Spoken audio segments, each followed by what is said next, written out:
a new champion on Dynamite, a new champion on SmackDown, injuries. Plus, we'll talk about AEW Dynamite's new set, big matches. We're going to talk about it all next on the Squared Circle Psychobabble. My name is Michael Valenti. Joining me is Ralph Valenti. Got a new look, Ralph. A new set to start AEW Dynamite. And we see this really, really big ass LED board set from AEW Dynamite. We got lasers. We got bright lights. We got some updated graphics, although they look very similar to what they were before. We got a new intro video. We got a new look for AEW Dynamite. I had 5 thoughts, honestly, when it comes to this new set. And I put them in our community poll to see what people's first thought was. And mine was, A, I loved it. B, it's good because it needed a facelift, I guess. It looks awfully familiar. And we'll get down to that in a little bit. 4 was, I hate it. And then there was one that basically was like, I like it, but I miss the tunnels. Miss the tunnels. I miss the tunnels. So, Ralph, what are your thoughts on this? I will admit, I love the set, but I did say when the first broke that they were going to get a new set, don't make it look too much like WWE. And my first inclination was, holy shit, it's a Raw board. Anything that you can compare it to, whether it's boxing, whether it's boxing, MMA, wrestling, those things typically kind of get lumped together. It's hard to really create like an original set or, entranceway, rampway, whatever you want to call it. I actually felt like the tunnels thing was the thing that kind of set it apart from other shows. Mm-hmm. I thought it was different. I'm not saying they should bring it back. I did like it. It didn't wow me. It wasn't like, oh my God, this is amazing. I feel like I've certainly seen it before, whether it's been in any of those other sports that I've just mentioned, boxing, UFC. Coming out of Dynamite last night, I don't think that was one of the main takeaways. Like, oh my God, the set is amazing. It was good. Don't get me wrong. I liked it. Well, that's a credit to the show itself. It was a very, very good show. It was a good show. I don't think this really did a whole lot to be like, oh my God, I got to watch every week. And maybe that's just because we're conditioned to it. Maybe, but I think one thing it definitely did, and I said they needed to do this with the new look, was it needs to look bigger. They had to find a way to make it look bigger. And while I didn't want it to make it look too much like WWE, and there are definitely the similarities, and even the diehard AEW fans have to at least admit that it looks very much like a WWE production when it comes to that stage, they had to look bigger somehow to please the network or please the casual viewer or whatever. And I think they did that. The stage just looks big. It looks big time. It looks major league. The lighting of the crowd made it look fuller than it really was. And I don't even know if it was a full arena, but at least it looked close enough to where you thought it was a packed arena. The announcer's desk, which I don't even think many people are even talking about. I love the announcer's desk with the LED board and the screens in the front. I love that. They didn't do too much to the ring itself, and I'm glad they didn't touch that. That's fine. The barricades, I know some people are like, they could fix up the barricades and not do the old school thing. That doesn't bother me too much. But it still looks WWE, but it still kind of looks different from WWE. Its own thing. It still has its own thing because I love the 8 different screens and they're all doing different things. It kind of reminds me back in the Ruthless Aggression era where they had the big screen and then on the sides they had other things going on. That Titantron, I think it reminds me a lot of that. But also like the classic like 1992 to I think 95 where when they walk out the tunnel, there was just the one screen and you would see like the wrestler's logo when they walk out. It kind of has that little vibe to some of the screens too. So I kind of like it. I do like it. And while I said I didn't want it to make it too much like WWE, I think they did enough to where you have to make a connection. And even as a competing company, you do have to do things sometimes that the competitor's doing just to keep up with them. If McDonald's makes a chicken sandwich, Wendy's has got to make a chicken sandwich. If McDonald's changes their fry recipe, Wendy's is changing their fry recipe. If the Yankees are signing this pitcher, the Red Sox have to sign that pitcher. And if it looks good, it looks good. So That's what I'm going to take with it. It looked absolutely great, but you did bring up, it wasn't the key takeaway from AEW Dynamite last night, which is a good thing. I think AEW Dynamite this week was a very, very good show, and it kind of felt like a season premiere and felt like a reset, and it really needed that because there was a lot to talk about on this show.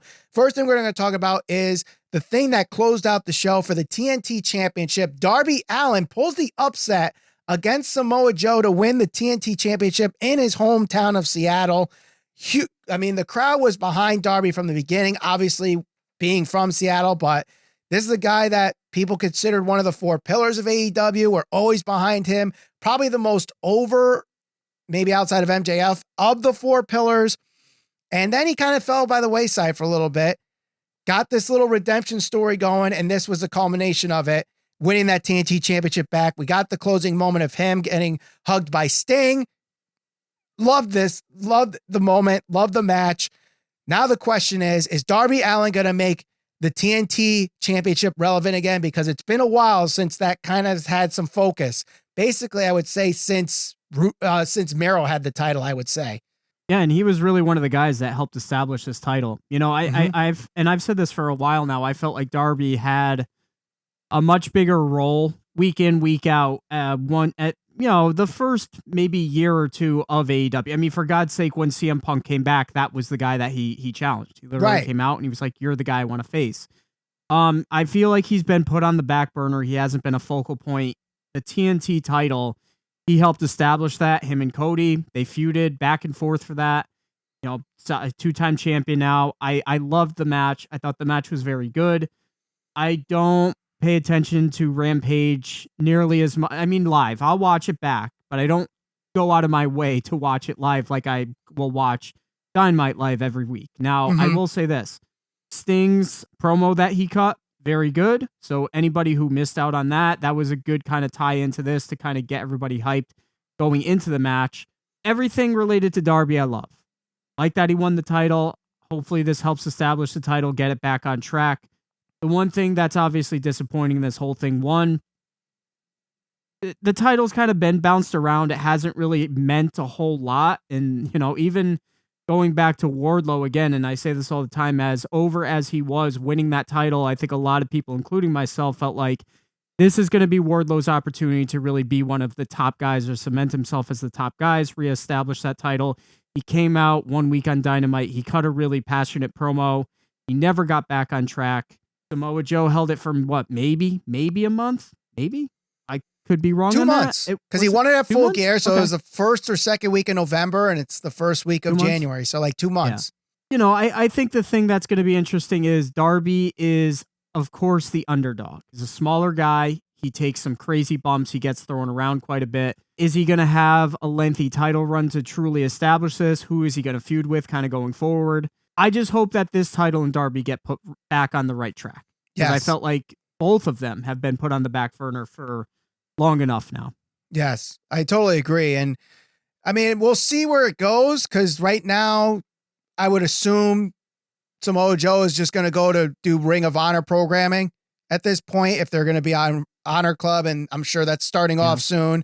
Wardlow, I would think, is nursing the knee injury, or nursing in air quotes the knee injury that he got in the TNT match against Samoa Joe. So who's going to be that first man up? Does he do open challenges every week, which would be good for Darby to get back in weekly programming, get that title reestablished, or are they kind of getting him on the back burner? I'm going to be optimistic on this. I think a lot of people love Darby Allin. He has to get back put into the fold.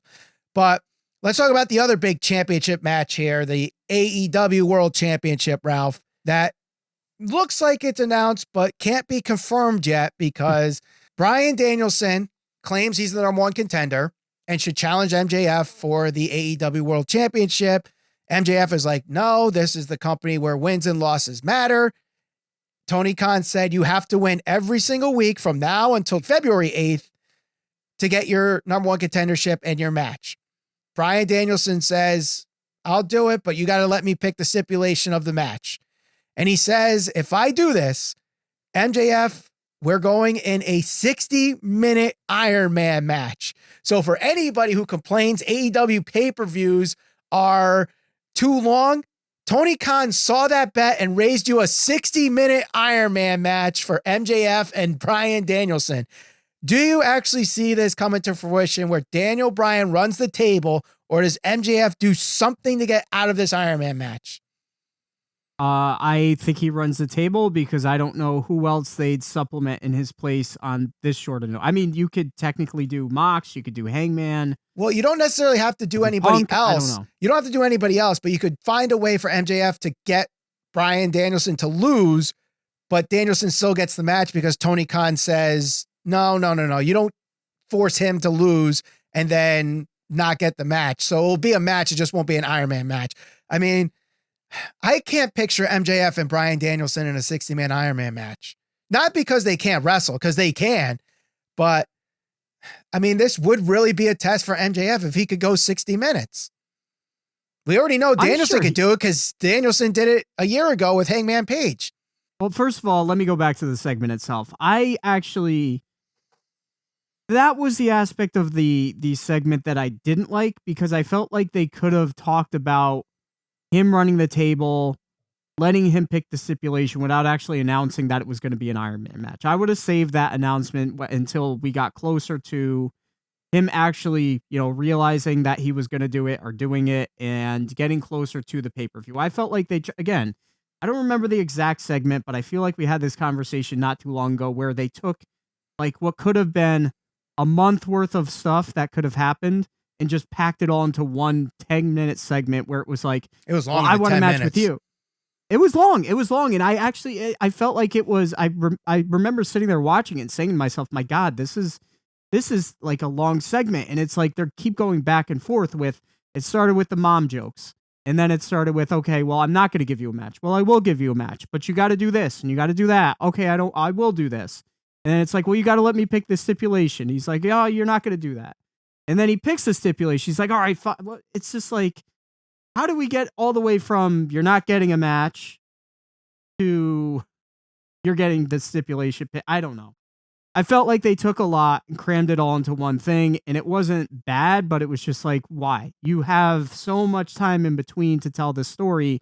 Why are you rushing to Bryan Danielson announcing an Iron Man match when even if you waited one more week, next week is supposed to be the big show, right? Supposedly, we're going to get a debut, which I know we're going to talk about that.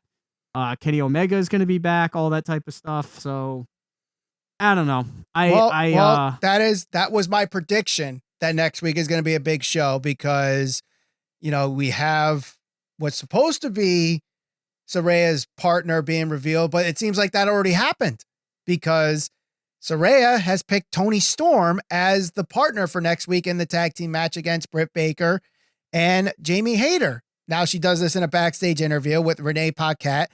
Saraya is sitting in the middle between Hikaru Shida and Toni Storm.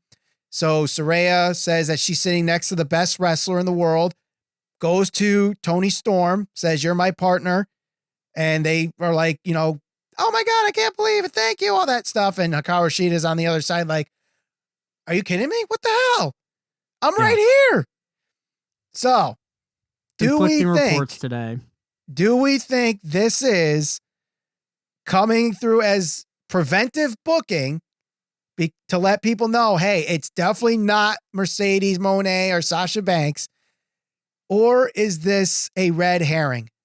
I don't think it's in her best interest to go to AEW. I will say that. I said it from the beginning. Well, she's moving back to Sasha Banks was moved to the alumni section today. So I understand that. I think that based on everything that happened last night, Britt Baker given the subtle, line about being a boss or whatever she said in the wink and everything. I think we're in a weird situation where AEW has kind of put themselves in a position where the fans are either going to be really happy or really disappointed, because if it's anybody in my mind other than Sasha Banks, I think the fans will be disappointed. But even if it's Naomi. If it's the fan, would that be the fans' fault though? Because they told you Toni Storm is the partner.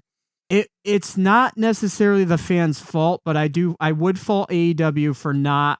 I think any of these things are dangerous nowadays. When you say there's going to be a mystery partner, and you say that knowing that there are free agents floating around like of this stature, Look, AEW works with other promotions. It doesn't mean it can't be like Toni Storm or something. Hold on. They picked Toni Storm as the replacement or the partner for Saraya. Anything that you look into after that is your fault to overhype yourself. Myself included. I agree with you 100%. I'm just saying you had to know going into this, because it's not like Sasha Banks was a free agent like for 2 days. She's been a free agent for a long time. It's the same thing in WrestleMania season. Cody was a free agent. They hyped it up. We didn't know it was going to be Cody, but we knew that there was a lot of anticipation and a lot of people hoping it was Cody. Nobody really knew for certain. I mean, maybe some people were reporting it, but it was still until that moment where Cody came up through the stage there. Nobody really knew that it was going to be Cody, and fans were really anticipated and pumped for that. If it's not Sasha Banks, and you're right, it's the fault of the fans, because this happens with the Royal Rumble every year too. It's the fault of the fans, but if it's not Sasha Banks, they're going to be disappointed. That's their fault. That is their fault. It's in it to a certain degree. I think it's Tony and AEW's fault, knowing that, hey, we're going to do a mystery partner, and you didn't even really need to do it. If you knew it was going to be Toni Storm, did you really need to say it was going to be a mystery partner? Well, if Toni Storm was the partner, Toni Storm took time off, and then she came back a couple weeks ago. So you could have still done the mystery partner, and it doesn't necessarily mean that it's definitely Sasha Banks or Mercedes Moné, whatever you want to call her, after these segments too. Because let's not forget, there's past history with Thunder Rosa and Britt Baker. So could it be that they still do people are speculating, myself included, that Sheeta's going to attack Toni Storm and leave the building. Toni Storm is going to be left on the floor, and she's unable to compete. Who attacked her? And we later find out it's Sheeta to start that feud. But then the mystery partner to replace Toni Storm ends up being Thunder Rosa. Yeah. Does that get a good does that leave a good reaction if it's Thunder Rosa, given there's already a feud established between Britt Baker and Thunder Rosa? Or are they said if it's Thunder Rosa, does that lead to underwhelming and fans hijacking the match or booing the reveal or anything? I don't think you'll get that in AEW. I think there would still be a certain level of disappointment. I think you're going to get a reaction from some of the more vocal, cynical fans on social media being like, we told you so, and told you Sasha Banks wasn't going to go there, so on and so forth, just because people are weird like that and tribalistic. But I don't know what direction they're going to go. If this came down to money, which is what some people were reporting, WWE would not pay her. Tony Khan wouldn't pay Cody Rhodes, but he's going to pay Sasha. Well, I will say maybe the reason he didn't want Cody is because Cody had too much of the WWE mindset and he wanted to be different from WWE, and he let him go. And Sasha Banks probably wants more of the better for pro wrestling as an industry mindset that Tony Khan wants to have, or at least tries to present. And that leads to him paying the money for Sasha Banks, especially because maybe he feels they need that one big WWE star to get them over the hump in the women's division. And Sasha Banks would be that person. I think maybe he feels like that investment would be worth it compared to Cody's, where he probably didn't. And that's his money to spend however he wants. I'm not saying either right or wrong. And right now, Cody Rhodes only had 3 matches in WWE and he tore his pec muscle. So how's that investment working for WWE right now? But one thing is for certain. We do know at least one destination for the artist formerly known as Sasha Banks, now known as Mercedes Moné, and that is New Japan Pro Wrestling / Stardom. She does appear at Wrestle Kingdom 17 and attacks Kairi after defending the IWGP Women's Championship match against Tam Nakano. If you haven't checked out that match, it was a decent match for 5 minutes, but the whole block of this part of Wrestle Kingdom was for Mercedes Moné's debut. Comes out, she's got this headdress on, she's got this, robe on with the red circle from the Japanese flag on it, comes in, attacks Kairi. Some say she botched the move. I don't know if it was Kairi. I don't know if it was Mercedes. Either way, she cuts a promo that kind of has some of the WWE tropes to them, including dropping the bitch in there. And on February 18th, it is confirmed she will be challenging Kairi for the IWGP Women's Championship at Battle in the Valley, New Japan Pro Wrestling show. So first off, what were your reactions to this debut and the reaction from the crowd? Because it's definitely different from what we see here in America. And second, do you think, regardless of what happens in AEW, do you think Sasha Banks, Mercedes Moné can bring enough American fans to the Stardom / New Japan product like a Jericho did in the past, or even Kenny Omega in this Wrestle Kingdom? I guess I'll start with the second one first. We're going to see. We're really going to find out the level of draw that Sasha Banks is. I can't really think of somebody as of late that was at that level that she was at or that she is at and left, and at least not in a long time, just to kind of see, her ability to draw. It's been a long time. I mean, has it though? Cody Rhodes? No, I'm talking about women's. Oh, division. women's. I'm not women's, talking. yeah. I'm talking about. Look. This past week on SmackDown, they had their highest rated show in 2 years or something. Really? That's a direct reflection of John Cena coming back and him just being a total monster draw like he's always been. Mind you, two of the quarter hours that drew, the two top quarter hours besides Cena's match, were Ronda Rousey and Charlotte Flair. But we're going to talk about that a little later down the line. Okay. First of all, is there enough interest for the WWE from the WWE fan base to follow her there? I mean, well, if you believe what Twitter says, and she has that passionate fan base, those Sasha Banks stans, do they follow her to Stardom and New Japan and AEW? Some people think, because she left WWE, they're going to turn their back on her and just stick with WWE. That's the thing. You will get fans that way. You will get fans who will say, well, you're not in WWE, I'm turning my back on you. Already saw it. I mean, you saw some of the rabid stuff that was being said on social media where, she botched, she's not presented correctly. It's not like we had the natural Dustin Runnels going from that to Gold Dust. That was Sasha Banks. It's the same person. Anybody who's trying to tell you differently because her hair is a different color or her outfit was different. Oh my God, that hair. What the hell was that hair? You could dislike it, but it's not like it was some crazy drastic change. No, but it just was what the hell's on her head? Yeah. She looks like the what the hell is his name from the movie Hercules with the fire on his head. I can't remember his name. Nonetheless. Yeah, no, I was just going to say, I mean, I think that it will certainly help. She's going to draw more attention than anybody in a long time. I think that has left WWE's women's division and gone elsewhere. So she'll have some carryover. Is it going to make a huge difference? I don't think it's going to make a huge difference. I don't think to the level of maybe a Jericho. It's all timing too. I think that if you're a fan of Sasha Banks and you watch Sasha Banks in WWE, you could still get what you're looking for and hoping for out of a Becky Lynch, a Charlotte, whoever else, while still watching WWE. Will they go out of their way to watch Sasha? Yeah, I'm sure they will. How many of them? Right. Well, I will say they at least have me because I plan on watching that February 18th show with her and Kairi. So they at least got me. So that's at least one. We'll go from there. But as I mentioned, this was at Wrestle Kingdom 17. That was a very, very good show. For those that haven't checked it out yet, get the subscription to the New Japan World. It's $7.50 right now because of the conversion rate on New Japan World. Definitely worth the very minimal that it's going to cost per month to get that.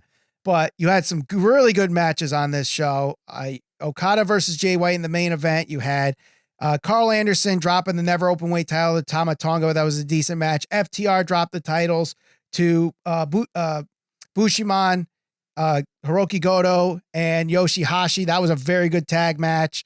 A lot of matches, top to bottom. This card was very, very good. But the match that everybody's talking about, and rightfully so, because I feel like already this is a match of the year contender and might even be the match of the year already on January 4th. And that is Kenny Omega versus Will Ospreay for the IWGP United States Championship. These guys literally went out there not just to win a title, not just to win a match. They were out there to kill each other. And I saw this a lot on Twitter. This was the Kenny Omega we have been missing at AEW, I feel. We have not seen this Kenny Omega in a long, long time. And Will Ospreay in this match got himself super over with the Japanese crowd here.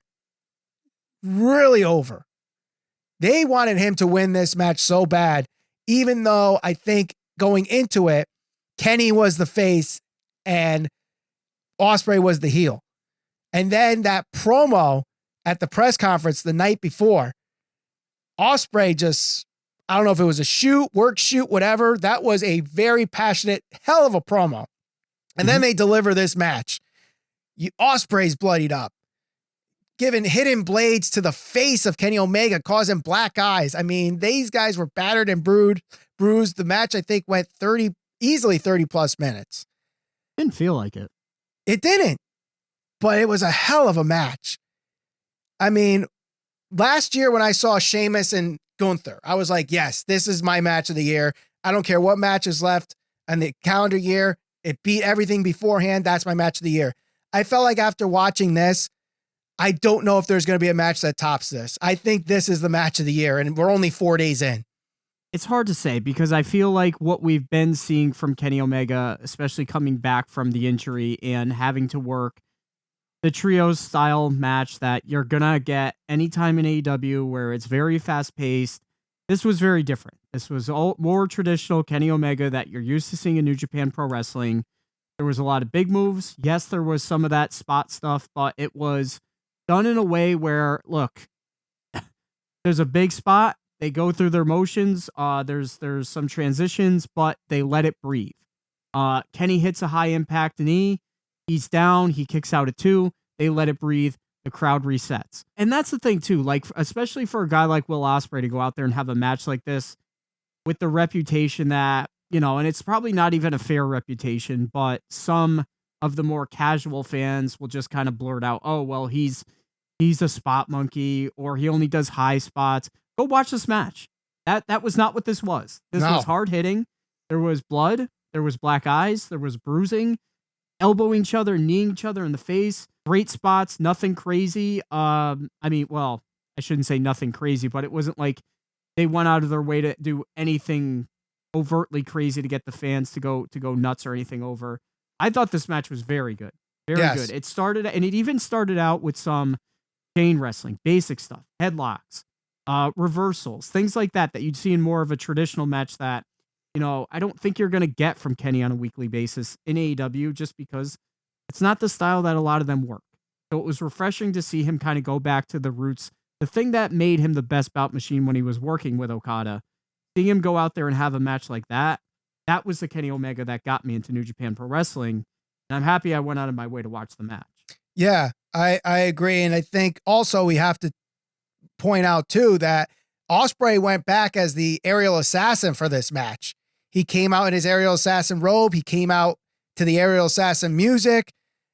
I'm not sure why he went back to that.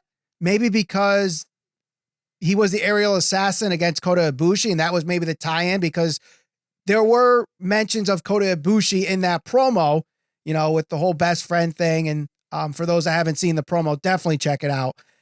I actually got a little bit of pop myself, and obviously the Japanese crowd didn't pop for it like the American crowd probably would. Like, oh my God, it's Ospreay's music. But like I said, as the match progressed, the crowd was getting more and more behind Will Ospreay. And I think this time next year, Ospreay's in the main event at Wrestle Kingdom. I'll put it out there right now. I honestly could see him winning the G1 and challenging for the IWGP Championship against Okada, maybe Naito, because I know Naito wants to get into the main event next year.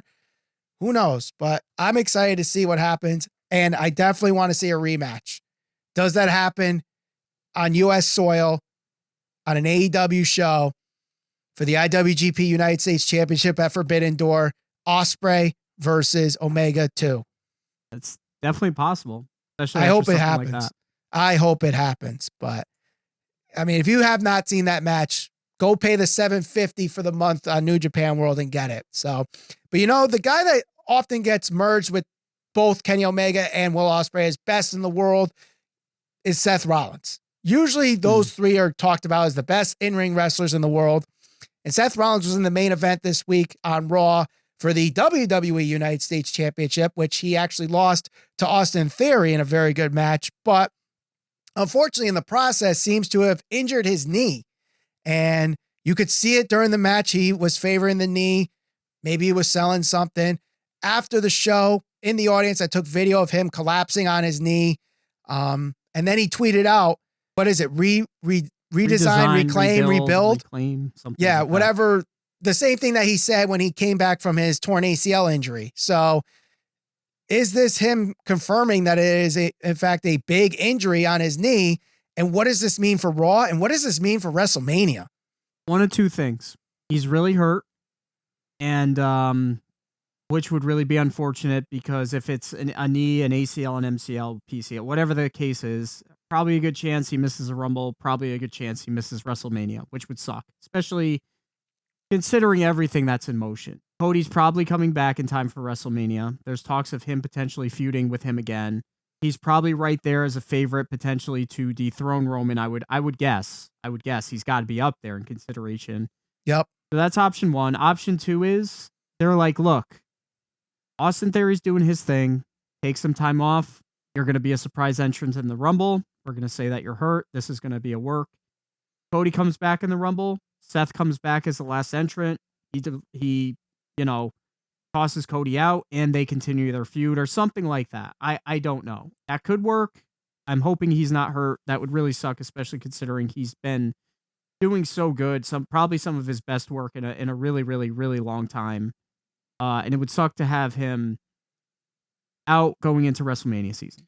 Right. But then what does that really hold for Raw? I mean, Raw right now is very, I think, top heavy, although Triple H is trying to build that mid card, but it's really been Austin Theory, Seth Rollins, and Bobby Lashley. Bobby Lashley hasn't even been on TV for the last couple of weeks. If Seth Rollins is gone, you basically have Austin Theory and then Kevin Owens, who's doing the feud with the Bloodline, it's really like a crossover feud. Yeah. So who's left? Raw, it's been, this past week's Raw was actually very good from beginning to end. Obviously, what happened on Monday Night Football kind of deviated everybody from the show. And great news from Damar Hamlin that we got Thursday morning that he seems to be getting in the right direction. And thank God for that. But this is going to suck for Raw because he was really carrying the brand. He was really carrying Raw. And I don't know if Theory can do that right now. And does Lashley come back and they reignite that feud again? And do they really need to circle those wagons again? Does it now become Cody versus Theory for the U.S. title? And then he's taken out of the Roman Reigns picture. And then what happens with Roman Reigns? It's amazing what one injury could do to you. Absolutely. It's not really that surprising considering the position and the status of this one individual that could potentially be injured in Seth. So obviously it took a long time for Seth Rollins to kind of get that recognition back because he had that stink from the Hell in a Cell match from Bray Wyatt all those years ago that just took years and years and years to come off. He finally got it off, and now this injury happens, which sucks. But with Bray Wyatt, now that he's back at WWE, he's doing this feud with LA Knight that just keeps going on and on and on and really goes nowhere. And we finally get Uncle Howdy doing something in this storyline where he attacks Bray Wyatt. But we also get confirmation that Bray Wyatt will finally have a match. At the Royal Rumble, it will be Bray Wyatt versus LA Knight in a pitch black match. The only thing I could think of, this is the only thing I could think of, and that was, remember that In Your House, Beware of Dog, where the power went out when the show, just like first match on the show, the power goes out and Austin and Savio Vega have their strap match in the pitch black in front of fans, but no one saw it on TV because the power went out. That's what I'm thinking here. They're literally going to wrestle with no lights on. How stupid is this? And look, when you say pitch black, be honest, it's not going to be pitch black. They're going to black some of it out. I can't imagine they'll have like the emergency lights on the stairwell as like the only light. But the ring's got to be lit. What are they going to have them just literally wrestle in the dark? If Austin and Savio Vega did it. Yeah, but that wasn't intentional. I mean, this is the unfortunate thing. This is what you get with Bray Wyatt. And this is why some people don't like Bray Wyatt. And I totally get it. He's great. He cuts good promos. He makes things interesting. But some of the stuff is just so over the top. And this could be one of them. I mean, we're going to have to see how this goes. But you just mentioned washing the stink off from like the Hell in a Cell match with Seth. It's like, look, they could be throwing that bucket of slop right back on Bray here with this thing. Or LA Knight. And that's unfortunate too, because he's actually been doing really good. The Uncle Howdy thing, I will say, this past week on SmackDown, much better. Much better presentation, looked much better. The costume was better. It was just better. Did they borrow the Undertaker's mask, by the way? Because that mask is different from the mask we've seen from Uncle Howdy. And this mask definitely, it looked like the mask that Undertaker used to wear in 1994 after he broke his orbital bone. Look it up. I'm telling you. Yeah, no, it's the Undertaker under that mask. He just shrunk a foot. He's 5'10" now instead of 6'10", and he's Uncle Howdy. Is it Bo Dallas or Vincent? It's Edge. I've heard that rumor too. There's been some wild theories on that. I'd love to see what the Babble section thinks on who they think Uncle Howdy is, but makes sense if it's Vincent, given the bone structure and the facial hair and the hair and everything. It makes sense if it's Bo Dallas, given the relationship to Bray, being brothers. Some say it's Edge because I guess the way his beard looks can make it similar, although I think he's a little taller than the Uncle Howdy we saw on SmackDown this week. Don't forget, there's probably going to be some type of tie-in with Alexa Bliss as well. Yep. In this past week's Raw, it seems like there's going to be some type of crossover between that. Maybe this whole Wyatt 6 thing's coming to foot. Maybe there's 6 Uncle Howdies. Or maybe there's 4 Uncle Howdies, Bray Wyatt and Alexa Bliss, and there's the Wyatt 6. Either way. I don't know where this is going to go. I don't either. But one thing that we definitely know is happening is that Charlotte Flair is back, Ralph. Charlotte Flair is back, and she comes back and wins the SmackDown Women's Championship after Ronda Rousey probably has her best match on WWE programming since Charlotte left last May at WrestleMania Backlash against Raquel Rodriguez. Very, very good match. Charlotte Flair comes out, and she's like, listen, I'm not waiting for the Rumble. I'm not waiting for WrestleMania. I'm challenging you right now for the SmackDown Women's Championship. Ronda Rousey's like, okay, let's do it. Charlotte Flair wins in like a minute 30 seconds. The fans in Tampa were going nuts for Charlotte to come back and Charlotte winning that match. But you saw some people on Twitter that are like, oh, here we go again. Charlotte comes back. She wins the SmackDown Women's Championship. LOL, Charlotte Flair wins. And I get it. But at the same time, were you all just complaining that Ronda Rousey was a terrible SmackDown Women's Champion? Who do you want to have the title? I mean, yes, maybe Raquel Rodriguez should have won if they were going to take the belt off Ronda anyway. It's not like Charlotte needs the title. And then there's some people saying, oh, well, it's Charlotte was handpicked again. It's like, watch the show. She issued a challenge. Ronda accepted. Ronda lost. Just watch it like it's a television show. The logic's there. If it was just like magically Charlotte gets the title shot for no reason, like we've seen in the past, then I get your point. But they laid it out there. Charlotte issued the challenge. Ronda accepted. Charlotte won. What's wrong with that? Isn't that what we want? Isn't that what pro wrestling is? I challenge you to a match. I accept. Bam. That's it. Well, one thing is for certain.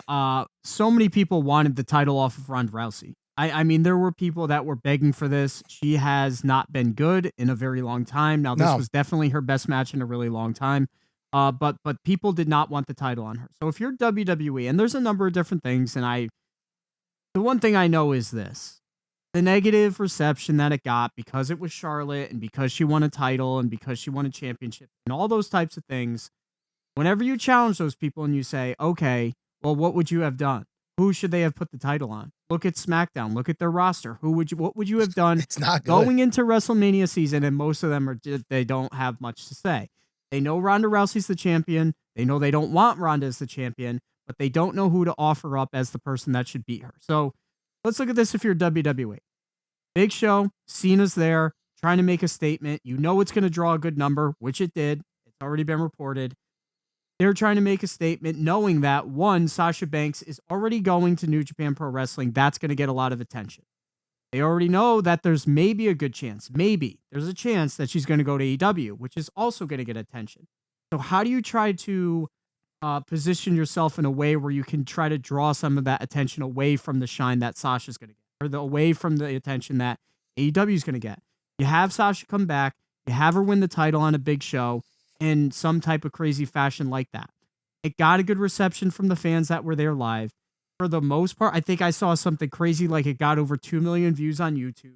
So yeah, you're going to get that small IWC social media presence that's just going to crap on it because of her last name, because of who she is, and because of her title defense.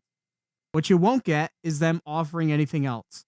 Ronda was given the title and an opportunity. She wasn't good. Liv Morgan was given the title and an opportunity. She wasn't good. Who else is there on SmackDown? What are you going to do? Unless you're going to bring Becky Lynch over, unless you're going to bring over Bianca Belair, unless you're going to bring somebody over like that, of that stature from Raw to SmackDown, there's nobody else going into WrestleMania season that they can have carry this title. Ronda should not be the one doing that. She could chase the title. She should not be the one carrying and promoting that championship going into one of the most important times for WWE. So I get it, but I don't blame them for doing this. The other thing, too, is obviously this leaves a story. Ronda wasn't ready for a match. She just had a 15-20-minute match with Raquel Rodriguez. So obviously she could pull well, I wasn't at 100%. I want my rematch. Boom, we got a rematch at the Royal Rumble. Got to build that card with some matches. If you got 30 people in the Royal Rumble, you got to have 2 in the championship match if you're going to do a championship match, which I would think they are. So there's one of them. Ronda Rousey versus win back from Charlotte? She could. And does Charlotte go? She never got it yet, though, right? The rematch? No. You know, Rhea could potentially win the Rumble, go back and challenge Charlotte. Mm-hmm. That's possible. Although, if you believe any of the backstage, the report from one of those bullshit sources say news outlets, it was Rhea Ripley versus Ronda Rousey for the SmackDown Women's Championship at WrestleMania. I mean, it could happen, but I guess if Rhea wins the Rumble, she challenges Ronda. If Ronda wins it back at the Royal Rumble, and then you have Dominic move over back to SmackDown to build Ray versus Dominic, which, mind you, that's been great. And what we saw with Dominic and that package coming out of jail after 30 minutes changed him. Like he's a completely new man. Like he's turning into Razor Ramon or something. We'll see with that. But, let's close it out with what closed out SmackDown, Ralph. John Cena, Kevin Owens, Roman Reigns, Sami Zayn. It drew. As we've already pointed out numerous times on the show, it was their highest audience outside of the 3 million that they got when they had the NFL lead in on Christmas Day and their premiere show. And those are the only other shows that have drawn more than this show on SmackDown this past week. This Cena guy is a draw, huh? Maybe just a little bit. Maybe just one of the greatest pro wrestlers of all time. And I say that as somebody who hated him, was not a fan of him, didn't get it. But looking back on it now, especially now, it's kind of like, all right, well, probably was underappreciated. Definitely a guy who, influenced quite a few people. And he is the guy in WWE to this day. This is who you strive to be. That's what you strive to do. You try to be that next person that can be the individual that can just randomly show up on some show of SmackDown or Raw or Dynamite or whoever, like a CM Punk did on Rampage, and push that needle to the point where it's like, that's a draw. That's a guy that we need to put investment in, put in the big matches, put in the marquee matches, main events. This is why, and I was a guy that didn't get it then. This is why he's the guy that's going and main eventing against guys like The Rock. Other guys aren't given that spot, despite being better in the ring. That's the truth. Right. And listen, the numbers. Listen, this match was nothing to write home about because granted, 75% of it was in a commercial break, which this is the point I make all the time. Stop putting matches through commercial breaks. This point right here, everybody wanted to watch this match. People were watching SmackDown specifically for this. And like I said, 75% of it was through a commercial break. I think it went through 2 commercials. And it did. It went through 2 commercials, and we only saw Cena do what? 8 moves total? And 5 of them were his 5 moves of doom? Yeah. So it's like the crowd loved it because they got to see Cena no problem. But the person watching this live, you have to feel like, what the hell, man? I didn't waste my Friday night to watch commercials. And this is the problem that I have with television today in professional wrestling. There's nothing wrong with a match going 20 minutes, but I think they just do it sometimes just to do it and go through commercial breaks and like, oh, this is awesome. No, it's such a horrible viewing experience that I have to either watch the commercials, fast forward through it, or go through a picture-in-picture and be annoyed that I'm watching one screen and listening to another. They did it with Seth and Theory too. Yes. What there was a match on Raw this week. I think it was it Becky against Io? That tag match or whatever? Becky and Mia Yim versus Damage Control. It went through 2 commercial breaks. The match was like 20 minutes. You can't tell me you can't just put one match in one block, one match in another block, and like get more people on the television show and build storylines that way instead of just having these long ass matches. And I get it. It's wrestling. And it sounds weird to complain that there's too much wrestling on a wrestling show, but it's quality over quantity. And I feel like it's just a lot of quantity. We just need quantity of minutes in the match instead of just quality television. It's a television show. Damn it. Give me television. I'm sorry. Maybe I'm conditioned to be a WWE fan, or maybe because I work in the damn industry, I know what I'm talking about. Any final thought? I mean, this was a very eventful week in wrestling, Ralph, I must say. It really was. Well, it could be an eventful week going forward, too, depending on, what happens with Sasha, of course, on Dynamite. If she ends up being the surprise entrant, what's going to happen with Seth? Any developments with Vince McMahon? Does CM Punk show up on the big show too? Moxley versus Hangman 2. That's going to be fun to watch on Dynamite. We got Battle of the Belts Friday night.